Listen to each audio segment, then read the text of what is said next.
5 जुलैपर्यंत सगळ्या राज्यभर पाऊस पडणार आहे आणि सगळ्या राज्यातल्या सर्व शेतकऱ्याच्या पेरण्या होणार आहेत, म्हणून हा अंदाज सर्वप्रथम शेतकऱ्यांनी लक्षात घ्यायचा। राज्यात ठिकठिकाणी जवळपास 5 जुलैपर्यंत सगळीकडे पाऊस पडणार आहे आणि सगळ्या शेतकऱ्याच्या पेरण्या सुरू होतील, म्हणून हे देखील लक्षात घ्यायचं। दुष्काळ वगैरे काही पडणार नाही।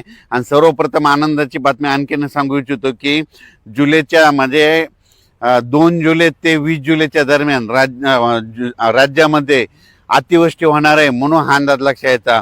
पुणे जिल्हा, त्याच्यानंतर कोकणपट्टी, त्याच्यानंतर मुंबई, उत्तर महाराष्ट्राकडे अतिवृष्टी होईल। मग त्या अतिवृष्टी झाल्यामध्ये जे कॅचमेंट एरियातले धरण आहेत, जायकवाडी धरण, त्याच्यात देखील पाणी यायला सुरुवात होईल। इकडे पुण्याकडे पडल्यामुळे तिकडे कोयना धरणाकडे देखील पाणी यायला सुरुवात होईल। त्याच्यामुळं हे देखील सर्व शेतकऱ्यांनी अंदाज लक्षात घ्यायचा। आज लगेच काय होणार, सगळीकडे महाराष्ट्रामध्ये काय होणार, पश्चिम महाराष्ट्र, कोकणपट्टी, त्याच्यानंतर इकडे मराठवाड्याकडे देखील येणार आहे, विदर्भाकडे देखील येणार आहे।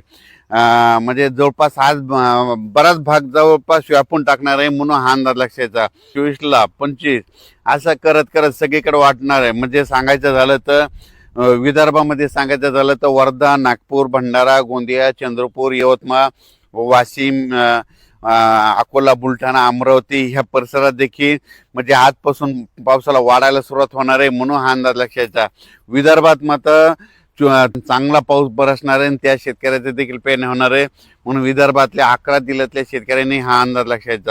मराठवाड्यात देखील आज बऱ्याच भागामध्ये म्हणजे परभणी जिल्हा, लातूर जिल्हा, बीड जिल्हा, धाराशिव जिल्हा, जालना जिल्हा, संभाजीनगर आज देखील बऱ्याच भागामध्ये पाऊस दाखल होईल। पण उद्याच्याला आणखीन ह्या 5-7 दिवसामध्ये मात्र सगळीकडे दाखल होऊन मराठवाड्यातल्या देखील शेतकऱ्याच्या पेरण्या सुरू होतील, म्हणून हा अंदाज सर्व शेतकऱ्यांनी लक्षात घ्यायचा।